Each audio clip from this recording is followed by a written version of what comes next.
My YouTube channel chem versus mech में आपका स्वागत है। मैं हूं हर्ष शर्मा। तो चलिए आज जो है हम स्टार्ट करने वाले हैं। तो देखिए आज जो हम स्टार्ट करने वाले हैं बार्क में आए हुए क्वेश्चंस के बारे में कि बार्क में जो है जो एनआरबी का पेपर हुआ था 22 तारीख को, यानी कि 22 सितंबर को जो पेपर हुआ था उस पेपर में कौन कौन से क्वेश्चन 19 को जो पेपर हुआ था 19 सितंबर को, उसमें जो है कौन कौन से क्वेश्चन जो है पूछे गए थे। ठीक है, तो आज जो है हम इस चीज़ के बारे में डिस्कस करते हैं। इसमें जो है देखिए 1/3 की नेगेटिव होती है और 40 नंबर का टेक्निकल पेपर होता है। तो आज हम वो 40 क्वेश्चन के बारे में डिस्कस करेंगे कि वो 40 क्वेश्चन कौन कौन से थे और उनका लेवल क्या था। ठीक है, देखिए जिसमें से सबसे पहला क्वेश्चन हमारा ये बनता है कि क्रिटिकल कंडीशन पर eight which latent heat of vaporisation is zero. तो आपको पता है कि जो हमारा TH डायग्राम होता है, TH डायग्राम, उसमें इस पॉइंट पर हमारा क्या होता है, लेटेंट हीट ज़ीरो। उसमें ये बताया है कि लेटेंट हीट ज़ीरो जहाँ होती है वेपोराइजेशन की, तो आपको पता है ज़ीरो कहाँ होती है, क्रिटिकल पॉइंट पर। और क्रिटिकल पॉइंट को हम क्या कहते हैं, क्रिटिकल पॉइंट पर प्रेशर हमारा कितना होता है, क्रिटिकल पॉइंट पर जो हमारा प्रेशर होता है वो होता है हमारा 225 बार के आसपास। ठीक है, तो ऑप्शन में जो है 225 बार ऑप्शन होगा। अब देखिए दूसरा क्वेश्चन हमसे क्या पूछा था, दूसरा क्वेश्चन हमसे पूछा गया था कि what is hoop stress. Hoop stress का फॉर्मूला पूछा था कि हूप स्ट्रेस का फॉर्मूला क्या है। तो आपको पता है कि हूप स्ट्रेस को हम दूसरे नाम से किस जानते हैं, सरकमफ्रेंशियल स्ट्रेस। और सरकमफ्रेंशियल स्ट्रेस का जो फॉर्मूला होता है वो होता है PD/2T। ठीक है, तो ये आपका आंसर हो जाएगा। तीसरा क्वेश्चन ये था कि critical thickness is condition at which resistance of heat flow, यानी कि क्रिटिकल थिकनेस जो हमारा आपने पढ़ा होगा क्रिटिकल रेडियस वाला, क्रिटिकल रेडियस पढ़ा होगा आपने, क्रिटिकल रेडियस ऑफ इंसुलेशन पढ़ा है, उसमें जो है हमारा हीट फ्लो कितना होता है। तो आपको पता है कि क्रिटिकल रेडियस पर जो या क्रिटिकल थिकनेस पर जो हीट फ्लो होता है वो हमारा मिनिमम होता है। ठीक है, मिनिमम। आप कभी भी ज़ीरो आंसर मत लगाइए, क्योंकि ज़ीरो देखिए क्या है, यानी कि हीट फ्लो ज़ीरो। आप समझते हैं हीट फ्लो ज़ीरो क्या है, यानी कि जिस जगह पर अगर मान लीजिए इंसुलेशन भी लगाए तो वो इंसुलेशन प्योर इंसुलेशन यानी कि आइडियल इंसुलेशन नहीं होता, उसमें कुछ ना कुछ हीट फ्लो ज़रूर होगा। तो इसीलिए हम ज़ीरो नहीं कह सकते, यहाँ पे हम कह सकते हैं कि हीट फ्लो जो होगा हमारा मिनिमम होगा।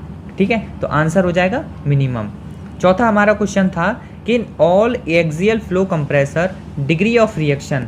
तो आपको इसका आंसर पता है कि डिग्री ऑफ रिएक्शन कितनी होती है एक्सियल फ्लो कंप्रेसर में। तो देखिए पहले नंबर तो डिग्री ऑफ रिएक्शन का फॉर्मूला होता क्या है ये देखते हैं। तो देखिए डिग्री ऑफ रिएक्शन का जो फॉर्मूला होता है DOF, वो होता है इंथैल्पी इन मूविंग ब्लेड बटे enthalpy drop in total blade. ठीक है, ये होता है। तो आपको पता है अगर मान लीजिए enthalpy drop in moving blade में हो रही है 1, ठीक है, तो आप ये जानते हैं एक्सियल फ्लो में जो इंथैल्पी ड्रॉप जितनी मूविंग ब्लेड में होती है उतनी ही इंथैल्पी ड्रॉप जो है हमारी फिक्स्ड ब्लेड में भी होती है। तो आपको पता है मूविंग ब्लेड में जो इंथैल्पी ड्रॉप होती है वो फिक्स्ड ब्लेड में इंथैल्पी ड्रॉप के जो है इक्वल होती है। ठीक है, तो हम यहाँ पे लिख सकते हैं मूविंग ब्लेड में मान लीजिए 1 हो रही है तो टोटल ब्लेड क्या होता है, enthalpy drop in moving blade plus enthalpy drop in fixed blade. तो 1 और 1 मान लिया हमने, फिर भी तो कितना हो जाता है यहाँ पे 1/2, और 1/2 कितना होता है 0.5, यानी कि जो डिग्री ऑफ रिएक्शन होता है इन एक्सियल फ्लो में वो होता है हमारा 0.5। क्लियर, तो ये होता है हमारा डिग्री ऑफ रिएक्शन का एक्सियल फ्लो में। अब हम पांचवा क्वेश्चन डिस्कस करते हैं कि पांचवा क्वेश्चन देखिए थोड़ा न्यूमेरिकल टाइप का था, इसको सॉल्व करते हैं। तो बहुत इजी है ये भी, कि इसमें दे रखा है कि गेज प्रेशर 35 है तो और एटमॉस्फेयर प्रेशर 1.06 है। तो एब्सोल्यूट प्रेशर पूछा था, लेकिन ये पूछा था किलो पास्कल में। ठीक है, ये पूछा था किलो पास्कल में। तो कितना हो जाएगा, देखिए आपको पता है कि एब्सोल्यूट प्रेशर जो होता है वो होता है एटमॉस्फेरिक प्लस गेज प्रेशर। ठीक है, एटमॉस्फेयर प्लस गेज प्रेशर। तो एब्सोल्यूट कितना हो जाएगा 1.06 प्लस 35, तो कितना हो जाता है 36.06, और ये क्या होगा बार, ये बार हो जाएगा। अब हमें इसको किस में कन्वर्ट करना था, आंसर दे रखा था किलो पास्कल में। तो सिंपल सी चीज़ है, 10⁵ होता है बार, और किलो पास्कल कितना होता है 10⁶ होता है। क्लियर, तो कितना हो जाएगा यहाँ पे, यानी कि 1 पॉइंट घट के यहाँ आ जाएगा, यानी कि आंसर जो होगा वो पॉइंट होगा 3.606 किलो पास्कल। क्लियर, तो ये होगा हमारा उसमें आंसर। अब देखिए चलिए अगले क्वेश्चन के बारे में डिस्कस करते हैं कि अगला क्वेश्चन क्या है। अगला क्वेश्चन दे रखा था कि heat transfer through conduction, option भी इसमें साथ में ही है। ठीक है, तो ऑप्शन के साथ भी लेके चलते हैं। ऑप्शन था कि heat transfer through conduction is, तो देखिए हीट ट्रांसफ़र जो कंडक्शन के द्वारा होता है वो कैसे होता है, तो आपको कंडक्शन का फॉर्मूला पता है, Q बराबर KA delta T upon delta X ये होता है, ठीक है। अब माइनस आगे लगा होता है ना। और देखिए तो आप समझ सकते हैं एरिया की क्या है, हीट डायरेक्टली प्रोपोर्शनल है, ये भी सही है, ठीक है। मटेरियल यानी कि के भी मटेरियल पे भी डिपेंड करता है, और टेम्परेचर डिफरेंस के भी डायरेक्टली प्रोपोर्शनल होता है। तो आंसर क्या हो जाएगा, ऑल ऑफ दी अबव, यानी कि जितना भी हैं सारे के सारे ऑल वाले आंसर करेक्ट हो जाएंगे, ठीक है। एक क्वेश्चन था, in which cycle air refrigerant are used, ठीक है, यानी कि एयर रेफ्रिजरेंट जो है किसकी मतलब किस साइकिल में एयर एक रेफ्रिजरेंट की तरह यूज होता है। तो देखिए ऑप्शन जो है दे रखे थे आपका, स्टर्लिंग, एरिक्सन, तीसरा ऑप्शन देखा कार्नोट, और चौथा ऑप्शन दे रखा था बेल कोलेबॉन। तो आपको सिंपल सा आंसर पता है कि आंसर क्या हो जाएगा, इसका आंसर हो जाएगा हमारा सिंपल सा बेल कोलेबॉन। क्योंकि देखिए कार्नोट में क्या यूज होता है, आइडियल गैस यूज होती है। कार्नोट एक आइडियल साइकिल है, इसीलिए उसमें आइडियल गैस यूज होती है, ना कि एयर। तो इस चीज को आप याद रखिए, आंसर है बेल कोलेबॉन। क्लियर। ऑप्शन देखिए, इसमें ऑप्शन दे रखे हैं वैसे तो, लेकिन ये ऑप्शन VCRS नहीं था उस टाइम पे। बेल कोलेबॉन था, कार्नोट था, स्टर्लिंग था, एरिक्सन था। तो आंसर है बेल कोलेबॉन, ठीक है। अब 8वें क्वेश्चन के बारे में बात करते हैं, in which compressor flow is perpendicular to the axis, यानी कि किस कंप्रेसर में जो एक्सिस होती है वो उसमें जो इनलेट हो रहा है, यानी कि जैसे मान लीजिए कि कोई भी इनलेट ये है, ठीक है, तो उसमें बताया था कि ऐसा कौन सा कंप्रेसर है जिसमें उसकी एक्सिस के परपेंडिकुलर इनलेट होता है। तो ऐसा कौन सा कंप्रेसर है, सिंपल आपको पता है, सेंट्रीफ्यूगल कंप्रेसर होते हैं। उस सेंट्रीफ्यूगल कंप्रेसर में जो है हमारा एक्सिस के परपेंडिकुलर जो है फ्लूइड जो है फ्लो होता है। क्लियर। तो आंसर हो जाएगा इसका परपेंडिकुलर वाला, परपेंडिकुलर का आंसर हो जाएगा सेंट्रीफ्यूगल कंप्रेसर। ओके। अब चलिए अगले क्वेश्चन के बारे में हम लोग डिस्कस करते हैं कि अगला क्वेश्चन क्या दे रखा है। अगला हमारा क्वेश्चन है, in a process if n is equal to 1 then the process is called, यानी कि अगर हम n बराबर 1 कर दें तो हमारी जो प्रोसेस है वो क्या कहलाएगी। तो जो हमारी प्रोसेस है वो हमारी क्या कहलाएगी। तो आपको पता है इक्वेशन क्या होती है, PV की power n equal to 1, PV की power n is equal to constant, ठीक है। तो आपको पता है कि n अगर हम 1 कर देंगे तो क्या हो जाएगा, PV is equal to constant. और तो PV is equal to constant को हम क्या कहते हैं, टेम्परेचर कांस्टेंट। और टेम्परेचर कांस्टेंट का मतलब क्या है, it is a isothermal process. ये कौन सी प्रोसेस हो जाएगी, आइसोथर्मल प्रोसेस। क्लियर, ठीक है। चलिए अगले क्वेश्चन के बारे में बात करते हैं कि अगला क्वेश्चन था हमारा, shear stress in torsion of shaft. ये क्वेश्चन काफ़ी अच्छा था, काफ़ी बच्चों का ये क्वेश्चन गलत भी हुआ था उसमें बताया था कि शियर स्ट्रेस जो होता है, जैसे कि टॉर्जन होता है हमारा किसी भी शाफ्ट में, तो आपको पता है जैसे कि ये टॉर्जन की शाफ्ट है, तो इसमें शियर स्ट्रेस डिस्ट्रीब्यूशन किस तरीके से होगा, ये इसकी एक्सिस है। तो आपको पता है कि जो शियर स्ट्रेस डिस्ट्रीब्यूशन होता है वो कुछ हमारा इस तरीके से डिस्ट्रीब्यूट करता है। देखिए कुछ इस तरीके से जो है हमारा डिस्ट्रीब्यूट करता है, इस तरीके से। तो जो सेंटर होता है हमारा वहाँ पे कितना होता है, मिनिमम, वहाँ पे हमारा मिनिमम होता है। और आउटर पेरीफेरी जो है हमारी, ये आउटर पेरीफेरी, इस पे होता है हमारा मैक्सिमम, ठीक है। ये जो है थोड़ा सा डायग्राम गलत बन चुका है यहाँ पे, ये जो आउटर पेरीफेरी है इस पे होता है मैक्सिमम और सेंटर पे होता है हमारा 0। क्लियर। तो यहाँ पे ये मैक्सिमम, यहाँ पे 0 सेंटर पे, ठीक है। यहाँ पे मिनिमम मत लगाइए, यहाँ पे आंसर हो जाएगा 0, ठीक है, आंसर 0, क्योंकि ऑप्शन में मिनिमम भी था सेंटर पे, लेकिन वो 0 आंसर होगा। ओके। एक क्वेश्चन था, according to fan law if dia is constant, अगर कोई हमारा फैन है ना, और उसका जो है डाया जो है, उसके व्हील का जो डाया है वो कांस्टेंट अगर हम कर दें, उसके व्हील का अगर हम जो है डाया है उसको कांस्टेंट कर दें, तो बताइए कि जो कैपेसिटी होगी उसकी वो कितनी होगी। जैसे मान लीजिए कोई फ़ैन है ये इस तरीके का, और इस फैन का जो डाया है D, वो अगर हम कांस्टेंट ही रखें तो जो फ्लो होगा, flow directly proportional to, flow जो होगा वो किसके डायरेक्टली प्रोपोर्शनल होगा, क्वेश्चन ये पूछा गया था। तो सिंपल सी चीज़ है, आपको पता है, फ्लो पूछ लो या फिर हम कह सकते हैं कैपेसिटी भी कह सकते हैं। कैपेसिटी जो होगी वो किसके डायरेक्टली प्रोपोर्शनल होगी। तो आपको सिंपल पता है कि Q बराबर क्या होता है, A इंटू V होता है। Q बराबर A इंटू वी, ठीक है। तो A इंटू वी अगर हम कहते हैं डाया कांस्टेंट है तो एरिया कितना होता है π/4d², तो डाया कांस्टेंट है तो ये तो हमारा कट जाएगा, बचा कितना Q is directly proportional to V, और V बराबर आप जानते क्या होता है πdn/60, यानी कि किसके डायरेक्टली प्रोपोर्शनल है, n के, क्योंकि डाया तो कांस्टेंट है। तो आंसर हो जाएगा n, ठीक है। एक क्वेश्चन हमारा ये पूछा गया था कि बताइए सेंट्रीफ्यूगल पंप में डिस्चार्ज डिस्चार्ज जो है किसके डायरेक्टली प्रोपोर्शनल होता है। तो सिंपल वही क्वेश्चन डायरेक्ट पूछा गया था कि Q जो होता है वो किसके डायरेक्टली प्रोपोर्शनल होता है, तो आप लगा सकते हैं A इंटू वी, तो A इंटू वी से क्या हो जाएगा हमारा डिस्चार्ज, यानी कि n के डायरेक्टली प्रोपोर्शनल होता है, क्लियर। या फिर लिख सकते हैं n की पावर 1, ऐसे भी पूछा जा सकता है, ठीक है। और एक क्वेश्चन था कि कार्नोट साइकिल में कितने प्रोसेस होते हैं, कंसिस्ट होते हैं, तो आपको पता है 2 आइसोथर्मल और 2 आइसेंट्रोपिक, क्लियर। बहुत इजी क्वेश्चन पूछे गए थे कि कौन कौन से प्रोसेस होते हैं, तो आपको पता है 2 आइसोथर्मल और 2 आइसेंट्रोपिक प्रोसेस, क्लियर। एक था कि venturimeter use to measure, venturimeter क्या मीजर करता है, तो हर कोई जानता है डिस्चार्ज मीजर करता है, तो आंसर इज डिस्चार्ज, ओके। तो आंसर हो जाएगा इसका डिस्चार्ज मीजर करता है। अब अगले क्वेश्चन पे बात करते हैं कि देखिए अगला क्वेश्चन हमारा ये था, उसमें एक न्यूमेरिकल आया था, ये देखिए न्यूमेरिकल है कि आपको यहाँ से दिख नहीं रहा होगा क्योंकि छोटा कर देता हूँ।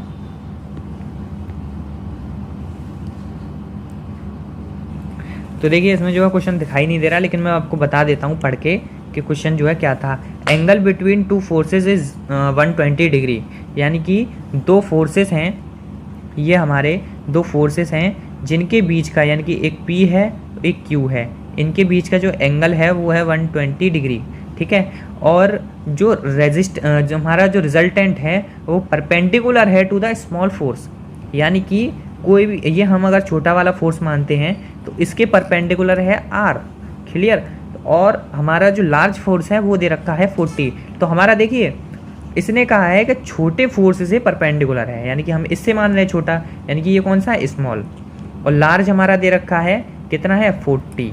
तो बताइए कि स्मॉलर फोर्स हमारा कितना होगा, तो हर कोई लॉजिक लगा सकता है, ये एंगल कितना हो जाएगा 90 और ये एंगल कितना हो जाएगा 30, ठीक है। तो हम क्या लगाएंगे tan phi is equal to Q sin theta बटे P plus Q cos theta, ये हमारा फॉर्मूला लगाएंगे। और tan phi की वैल्यू कितनी है हमारी, tan phi की वैल्यू दे रखी है tan 90 कितना होता है 0, तो P plus Q cos theta is equal to कितना हो जाएगा 0। तो हम यहाँ पे क्या लिख सकते हैं, और देखिए P हमारा कितना है, P हमारा छोटा वाला फोर्स है, ये हमें निकालना है, बराबर माइनस के Q हमारा कितना दे रखा है 40 दे रखा है, ठीक है। cos थीटा cos 120, क्योंकि एंगल कितना दे रखा है ना 120 दे रखा है, यहाँ पे ये एंगल कितना 120, तो हम लगाएंगे फॉर्मूला, तो P बराबर कितना हो जाएगा माइनस के 40, और cos 120 की वैल्यू कितनी होती है माइनस के 1/2 होती है, तो ये इससे ये कट जाएगा, तो आंसर कितना आ जाएगा 20, आंसर 20 न्यूटन, 20 न्यूटन जो होगा वो हमारा करेक्ट आंसर होगा, क्लियर। एक क्वेश्चन हमारा दे रखा था कि फॉलिंग फैक्टर किससे रिलेटेड होता है, तो आपको पता होगा जो फॉलिंग फैक्टर होता है वो हमारा हीट एक्सचेंजर से रिलेटेड होता है। हीट एंड मास ट्रांसफ़र जो हमारा चैप्टर है, सब्जेक्ट है, उसमें आपने पढ़ा होगा कि फॉलिंग फैक्टर जो होता है हमारा, फॉलिंग फैक्टर वो हमारा क्या है, हीट एक्सचेंजर की जो डिज़ाइन करते हैं हम, डिज़ाइन उसमें फैक्टर एक तरीके से ऐसे मान लीजिए फैक्टर ऑफ सेफ्टी के लिए यूज़ होता है, यानी कि सेफ्टी के लिए हीट एक्सचेंजर हमारा कितना सेफ है उसके लिए हम फॉलिंग फैक्टर का यूज़ करते हैं, क्लियर। एक था resistance of high impact load, तो ये तो आपको भी पता है कि हाई इम्पैक्ट लोड का रेजिस्टेंस कौन करता है, टफनेस, ये कौन करता है टफनेस। कोई बॉडी जितनी ज़्यादा टफ होगी उतना ही इम्पैक्ट लोड उसको रेजिस्ट कर पाएगा, क्लियर। और अगला क्वेश्चन के बारे में डिस्कस करते हैं कि फीलर गेज जो है क्या मीज़र करता है, तो आपको पता है जो फीलर गेज होता है वो हमारा गैप, यानी कि गैप कह सकते हैं या फिर हम कह सकते हैं क्लियरेंस मीज़र करता है। जैसे आपने स्पार्क प्लग देखा है, स्पार्क प्लग बाइक में लगा रहता है, इसके बीच का जो गैप होता है वो हमारा फीलर गेज ही डिस्टेंस को मीज़र कर पाता है, ओके। एक क्वेश्चन था हमारा कि अगर हम कहते हैं कि कोई कार्बन, जैसे कि हमारा जो आयरन कार्बन फेज डायग्राम है, तो आपने आयरन कार्बन फेज डायग्राम पढ़ा होगा कि आयरन कार्बन फेज डायग्राम में कार्बन इज लेस देन 0.8%, अगर कार्बन जो है हमारा 0.8% से कम हो तो उसको हम क्या कहते हैं? तो आपको पता है कि यहाँ पे होता है 2%, और इससे अगर ज़्यादा है तो वो कास्ट आयरन बन जाता है, और इससे कम है तो वो स्टील रहता है। ठीक है, क्या रहता है? स्टील। और कास्ट आयरन वाले फेज में कौन सा होता है वो? ध्यान रखिए, कास्ट आयरन वाले फेज में हो जाता है वो यूटेक्टॉइड, यूटेक्टॉइड। ठीक है, और इधर क्या रहता है? यूटेक्टिक। इधर क्या रहता है? यूटेक्टिक। और यूटेक्टिक रहता है, लेकिन वो कह रहा है 0.8% से भी कम, यानी कि यहाँ पे एक पॉइंट होता है 0.8 का, अगर इससे कम है तो उसको कहते हैं हाइपो यूटेक्टॉइड, और इससे ज़्यादा है तो इसको कहते हैं, सॉरी, हाइपो यूटेक्टिक कहते हैं, और इससे अगर ज़्यादा है तो उसको हम कहते हैं हाइपर यूटेक्टिक। क्लियर? तो ये आंसर हो जाएगा हमारा हाइपो वाला। ओके, अब देखिए अगला बात करते हैं हम कि इन स्टील, जैसे ऑप्शन दे रखा है तो हम यहाँ पे कहेंगे हाइपो। क्लियर? हाइपो वाला। अब देखिए एक क्वेश्चन है, in steel corrosion resist improve by, यानी कि कोरोजन, अगर हमारे स्टील है, अगर हमें कोरोजन रेजिस्टेंस बनानी है वो, तो हमें उसमें क्या मिलाना पड़ेगा? तो सिंपल सा आंसर है निकेल प्लस क्रोमियम। तो ऑप्शन था निकेल एंड क्रोमियम। ओके, अब एक है इसमें बहुत इजी क्वेश्चन, बहुत ज़्यादा इतना टफ कुछ पेपर नहीं था, बहुत ही ज़्यादा इजी पेपर था, बिल्कुल खुरमी लेवल कह सकते हैं आप उसको। तो इसमें जो है क्वेश्चन पूछा गया था, in simple supported beam bending movement at the centre, अगर ये हमारा सिंपल सपोर्टेड बीम है, ऐसे समझिए, ठीक है, bending movement at the centre if UDL act on the through out, यानी कि अगर हमारा पूरे पे यूडीएल लग रहा हो, मान लीजिए डब्लू का यूडीएल लग रहा हो, तो हमारा जो बेंडिंग मूवमेंट है, मैक्सिमम बेंडिंग मूवमेंट, वो कितना आएगा? तो आपको पता है कितना होता है? WL²/8। ओके, तो ये करेक्ट आंसर। अब दे रखा था कि what is the polar movement of inertia for hollow shaft, hollow shaft के लिए पोलर मूवमेंट ऑफ इनर्शिया कितना होता है? यानी कि इसमें जो वैल्यू पूछी है वो आपसे पूछी है जे की वैल्यू। बताइए जे की वैल्यू कितनी होती है? तो कितनी होती है? π/32 D की पावर 4, सॉरी कैपिटल D की पावर 4 माइनस स्मॉल d की पावर 4। क्लियर? तो ये होती है polar moment of inertia for hollow shaft. एक क्वेश्चन था कि फ्लाई व्हील क्या यूज़ करता है, यहाँ पे बहुत से लोग ये क्वेश्चन को गलत करके आए थे कि फ्लाई व्हील जो है किस लिए यूज़ किया जाता है। तो आपको पता है फ्लाई व्हील किस लिए यूज़ किया जाता है? देखिए दो ऑप्शन मैं आपको बताता हूँ। पहला ऑप्शन तो ये था प्रिवेंट स्पीड, यानी कि स्पीड का जो वेरिएशन है, प्रिवेंट स्पीड वेरिएशन, ठीक है। और दूसरा ऑप्शन था टू कंट्रोल स्पीड